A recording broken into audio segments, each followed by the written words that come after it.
This is going to be a difficult video to make. I don't know if I can properly articulate my thoughts on this matter without royally screwing it up, but here goes. First, let's recap what happened. It all began with a group of people protesting the removal of a statue of Robert E. Lee. Robert E. Lee was apparently a general in the Confederate Army. I'm not going to get into the debate on whether or not symbols of Confederacy should be banned or removed from public places or whatever. I'm just going to focus on the protests themselves and how they were carried out. So the group held what was known as the Unite the Right rally. They got permits so they could protest in those areas and everything. A group of counter-protesters also got permits so they could stand against them, but in a separate area.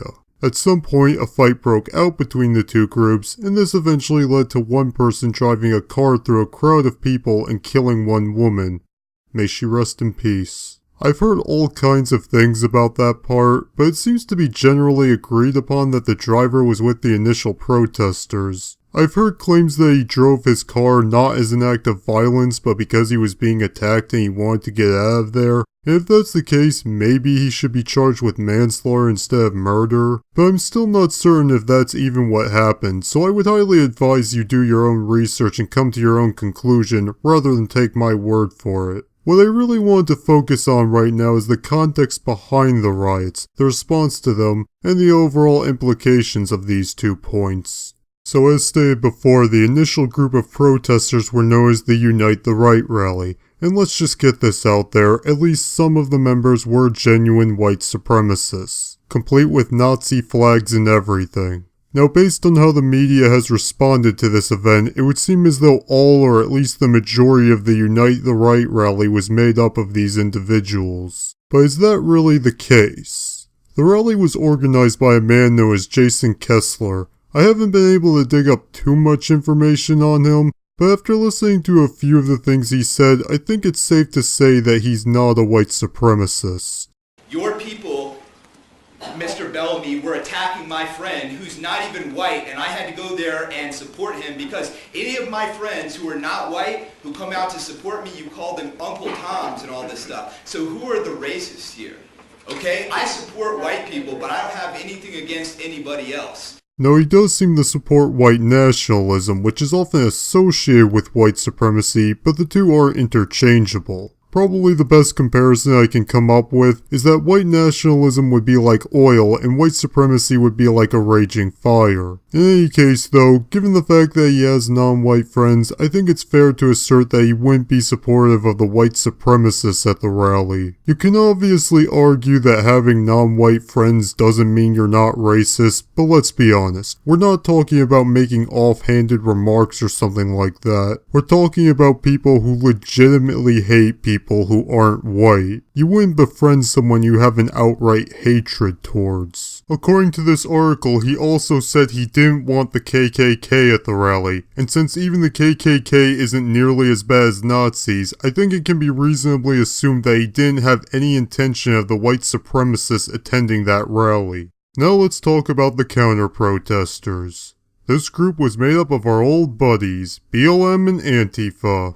The media has been pushing 2 misconceptions about this event, one being that the Nazis were the majority behind the Unite the Right rally, and 2 being that the violence was only coming from the Nazis. It's unclear which side started the violence, but both sides were partaking in it. Also worth knowing is that the fight broke out at Emancipation Park, which was the area the initial protesters had permits for, so the counter-protesters didn't have a right to be there. Let's make one thing perfectly clear. I condemn the violence coming from anyone for any reason other than self-defense. Whether they be with BLM, neo-Nazis, Antifa, the alt-right, or even just the Unite the Right rally. Now, do I think they shouldn't be allowed to carry their Nazi flags? No. I think that is their right to free speech, but I do condemn them actually doing it. If you actually identify with the ideology of nationalist socialism, then you are a scumbag, plain and simple. And not only does it make you a scumbag, but you make anyone you're trying to side with who isn't a Nazi look like a scumbag. So let's talk about double standards.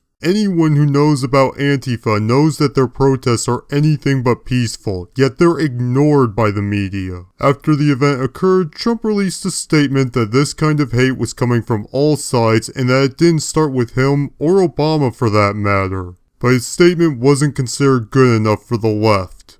The left still seems to insist that this was a one-sided attack and that it was not only exclusively from the group identifying as Nazis, but that the right is completely responsible for it. And even when Trump released a second statement specifically condemning neo-Nazis, white supremacists, and the KKK, it still wasn't considered good enough. This whole situation just pisses me off. I'm pissed at the Nazis for showing up and ruining what was going to be a reasonable and peaceful protest. I'm pissed at Antifa for showing up and stirring tensions. I'm pissed at both sides for fighting. I'm pissed that the same people who condone violence on their side are using this event to confirm their bias that their opposition is hateful and violent. And I'm pissed that no matter how much the right condemns the violence, they're still seen as the sole group responsible. All I can say is this. If you partake in political violence from any side, I don't care what you're protesting, I hope you get hit back in self-defense.